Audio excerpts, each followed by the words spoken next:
welcome back to Maya's Reviews, a book podcast and blog where I review all types of novels. I'm Maya, and thank you for joining me for another book review today. I have pretty much nothing to announce because I'm recording this episode, 2 weeks in advance. Usually, because I've been so far behind with my schedule, I've recorded stuff the day before or the day of or the day after. But with this new schedule, I just recorded another episode from last week, my review of Such a Pretty Smile. So if you haven't listened to that, go listen to it. But I'm recording this super far in advance, and so I don't really have anything to talk about. I probably will in the coming weeks, but I just don't right now. So, oh, you know what? Okay, I do have something to announce. So, I literally have nothing, but I do. So today, the day this is up is hopefully January 15th, a couple days after my birthday, January 13th. So happy birthday to me, I guess.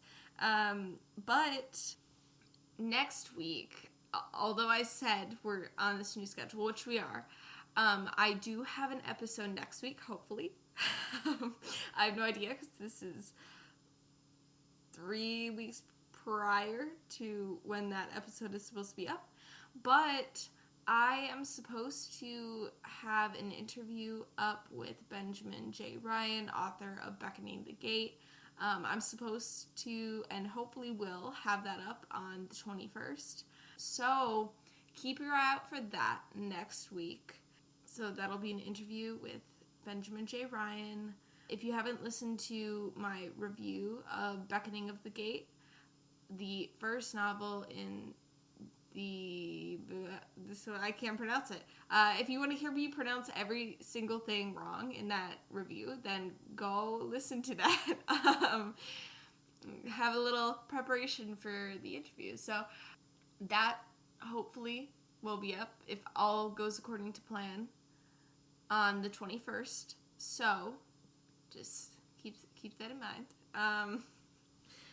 So hopefully that will be up, and that's all I have for announcements. So we can get right into this review. Today I will be reviewing The Matchmaker, A Spy in Berlin by Paul Vidich.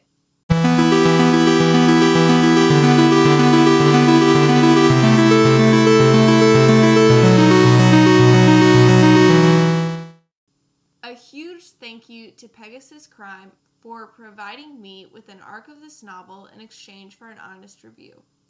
There are some content warnings. Death, murder, mentions of suicide, mentions of drowning, violence, and sexual content are all present in this novel, so please educate yourself on the content warnings for this book before reading, as I may have missed some here.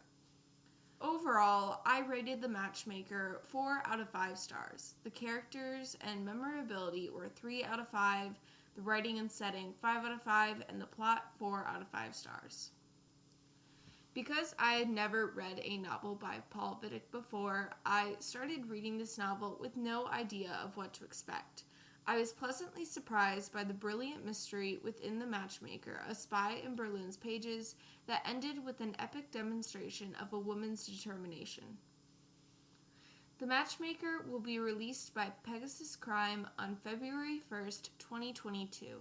It is 352 pages long and not a part of a series. It is an adult historical fiction, suspense, and mystery novel with a lot of spycraft. The book's description, from Goodreads as always, in the vein of Graham Greene and John le Carre, I probably pronounced both of their names wrong. If you can't tell, I have not read a lot of espionage novels, or I haven't even watched James Bond. Anyways. I'm going to get a lot of hate for that, but oh well. The Matchmaker delivers a chilling Cold War spy story set in West Berlin, where an American woman targeted by the Stasi must confront the truth behind her German husband's mysterious disappearance. Berlin, 1989. Protests across East Germany threaten the Iron Curtain, and communism is the ill man of Europe. Anne Simpson, an American who works as a translator at the Joint Operations Refugee Committee, thinks she is in a normal marriage with the charming East German. But then her husband disappears, and the CIA and West German intelligence arrives at her door. Nothing about her marriage is as it seems. She's been targeted by the Matchmaker, a high-level East German counterintelligence officer who runs a network of Stasi agents. These agents are his Romeos, who marry vulnerable women in West Berlin to provide them with cover as they report back to the Matchmaker. Anne has been married to a spy, and now he has disappeared and is presumably dead. The CIA are desperate to find the Matchmaker because of his close ties to the KGB. They believe he can establish the truth about a high-ranking Soviet defector.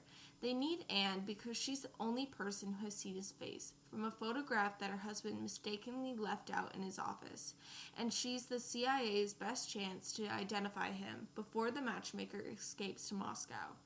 Time is running out as the Berlin Wall falls and chaos engulfs East Germany. But what if Anne's husband isn't dead? And what if Anne has her own motives for finding the Matchmaker to deliver a different type of justice? So, Anne Simpson is a woman living in West Berlin during 1989. She's been married for 2 years to Stefan Kohler, a piano tuner who goes on frequent business trips. It's not until Stefan doesn't come back from a trip and she meets James Cooper that Anne realizes the life she has known for 2 years may be entirely false. Anne's life is thrown upside down because of her discovery of Stefan's supposed death and apparent betrayal. I found Anne to be a strong and stubborn woman who has had a terrible past years filled with heartbreak and grief. And although I could see this in her, I didn't feel a true connection to her, or any of the characters for that matter, until the very end of the novel. The characters weren't as important to me as the events that occurred, and I felt like that they weren't as relatable as I'd hoped they'd be. I always, as I mentioned last week, I always look for a connection with characters while I'm reading, especially an emotional one, but for some reason this novel didn't quite hit the mark in that department. And although I didn't connect to the characters, that doesn't mean they lacked depth. Most, if not all, of the main characters were fleshed out and had a backstory that impacted others or the plot. I love the hidden layers of some characters, especially those of Stefan, who I spent the entire novel trying to figure out. Vidich's writing is compelling and descriptive, transporting one to an important time in history in which Vidich clearly did the research. Although I am anything but a history expert, I felt that the author did a fantastic job of conveying the importance and stress of Berlin in 1989, because at least I get that, guys. I know a little bit, okay? And although I hesitate to read historical fiction, the setting of the Matchmaker was my favorite part of the novel. The suspense in the air was clear and made me anxious for Anne as she attempted to navigate this new world of deceit she had been thrown into. The best way to describe the pace of this novel is as a roller coaster. The beginning and end of the novel felt as if they dragged on, and it took me a little while to get into the book. However, the action and suspense eventually became more frequent and intriguing towards the middle, and I found myself fascinated by its captivating mystery. Once I hit near the middle of the novel, I really picked up speed while reading, and I was like, I gotta know what happens. So the middle of the novel was really the most interesting, but like I said, I felt like the beginning and end dragged on a little bit. And the end of The Matchmaker left me in awe, as it was a twist I would have never expected. The mystery in this novel is fantastic and keeps you second guessing throughout. I had no idea what was going to happen because I'm horrible at guessing things. But I had a great time reading this book. I was delighted by the suspense of reading The Matchmaker, a thrilling spy novel set in Berlin during 1989, and I will definitely be reading more of Vidich's works. that is the end of my review of The Matchmaker, A Spy in Berlin by Paul Vidich. I hope you enjoyed it, and if you did, please check out my blog, Maya's Reviews, at mayagreviews.wordpress.com. You can also find me at Maya the Bookworm on Twitter, Goodreads, BookBub, and Book Sirens. I'm also on Tumblr at Maya Reviews. If you want me to review your book or want to come on the podcast to discuss a novel, maybe even just reach out to me, you can email me at mayagbookreviews@gmail.com. I do ask that if you are reaching out in regards to a review request, interview, collab, blog tour, or anything publicity related, that you check out my publicity request page on my blog first and then email me. Thank you so much for listening and happy reading!